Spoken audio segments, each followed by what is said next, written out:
2 Chronicles 28. Ahaz was 20 years old when he began to reign.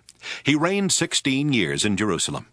He did not do what was right in the sight of the Lord, as his ancestor David had done, but he walked in the ways of the kings of Israel.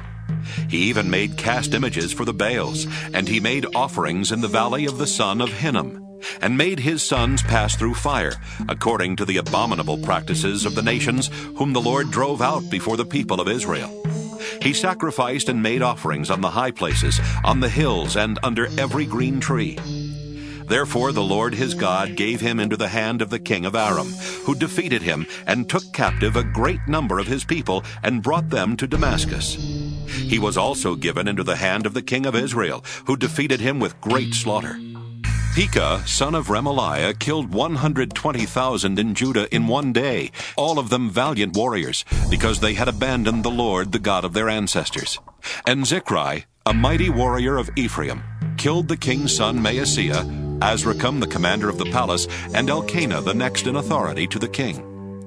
The people of Israel took captive 200,000 of their kin, women, sons, and daughters. They also took much booty from them and brought the booty to Samaria. But a prophet of the Lord was there, whose name was Oded. He went out to meet the army that came to Samaria and said to them, "Because the Lord, the God of your ancestors, was angry with Judah, he gave them into your hand. But you have killed them in a rage that has reached up to heaven. Now you intend to subjugate the people of Judah and Jerusalem, male and female, as your slaves. But what have you except sins against the Lord your God?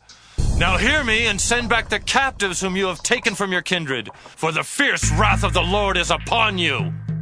Moreover, certain chiefs of the Ephraimites, Azariah son of Johanan, Berechiah son of Meshillemoth, Jehizkiah son of Shallum, and Amasa son of Hadlai, stood up against those who were coming from the war, and said to them, "You shall not bring the captives in here, for you propose to bring on us guilt against the Lord in addition to our present sins and guilt.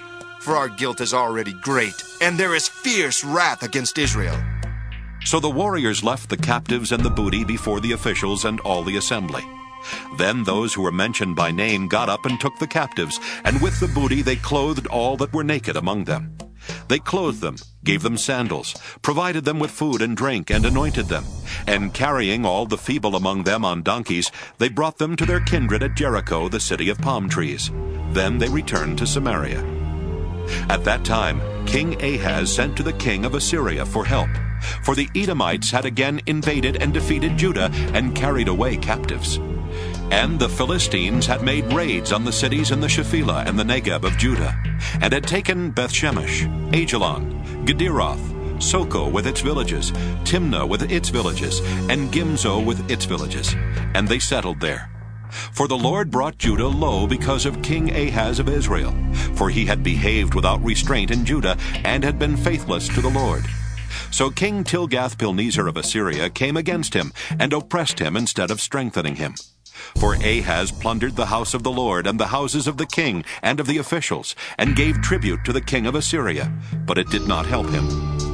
In the time of his distress, he became yet more faithless to the Lord, this same King Ahaz.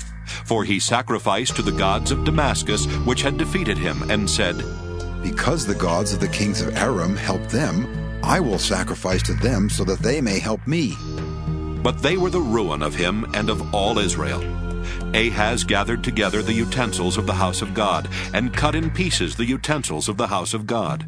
He shut up the doors of the house of the Lord, and made himself altars in every corner of Jerusalem. In every city of Judah he made high places to make offerings to other gods, provoking to anger the Lord, the God of his ancestors. Now the rest of his acts and all his ways, from first to last, are written in the book of the kings of Judah and Israel. Ahaz slept with his ancestors, and they buried him in the city, in Jerusalem. But they did not bring him into the tombs of the kings of Israel. His son Hezekiah succeeded him.